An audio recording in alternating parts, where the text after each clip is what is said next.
The school bully. Emily and Daniel were excited for the new school year. They had their backpacks filled with fresh notebooks, colorful pencils, and lunchboxes packed with their favorite snacks. But as they walked into their classroom, they noticed something that made their excitement fade. A boy named Jake was standing near the cubbies, pushing another student's backpack onto the floor. "Hey, stop that!" Emily said bravely, stepping forward. Jake turned to look at her.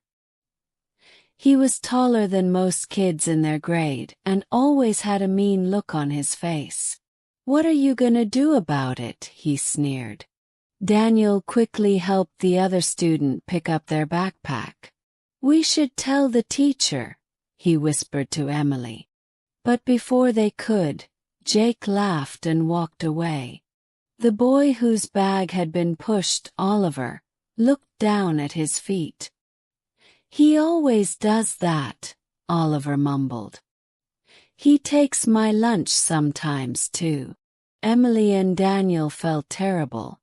They didn't like seeing their classmates afraid, but they didn't know what to do. That afternoon, during recess, Jake was up to his usual tricks. He walked over to a group of kids playing soccer and snatched the ball. "You want it. Come and get it," he teased, holding it high above his head. Daniel frowned. Why does he do this? Emily thought for a moment. Maybe he just likes being mean. But their teacher, Mrs. Carter, had overheard.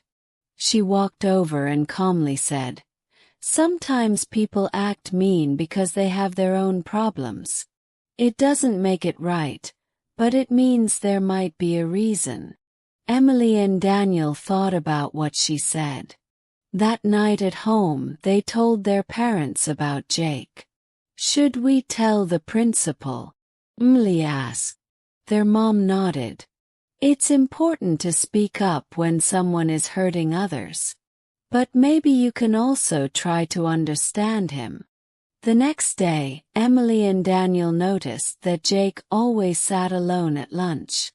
He never had much food, just a small sandwich with no snacks or drink. Emily gathered her courage and sat down across from him. "Hey Jake," she said. Jake looked up surprised. "What do you want?" "I just wanted to say that if you ever need anything you can ask," she said kindly. Jake frowned. "I don't need anything from you." He grabbed his sandwich and left. Later that day, during reading time, their class had to write a short story about themselves. When Mrs. Carter collected the stories, she looked sad. "Class," she said gently, "one of our students wrote about feeling lonely and not having many friends. They feel angry all the time because of it. Can we all try to be a little kinder to everyone?" Emily and Daniel exchanged a glance. They knew exactly who wrote that. After school, they saw Jake walking home alone. Emily and Daniel hurried to catch up. "Hey Jake," Daniel said. "Want to walk with us?" Jake shrugged. "I guess." As they walked, Emily asked, "Do you want to come over sometime? We have a soccer ball and we could play." Jake hesitated. "Why are you being nice to me?" "Because everyone needs a friend," Daniel said. For the first time, Jake smiled a little. "Okay, maybe."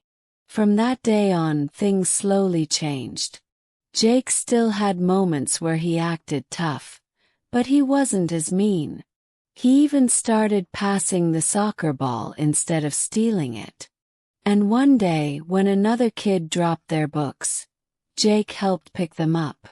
Emily and Daniel learned something important.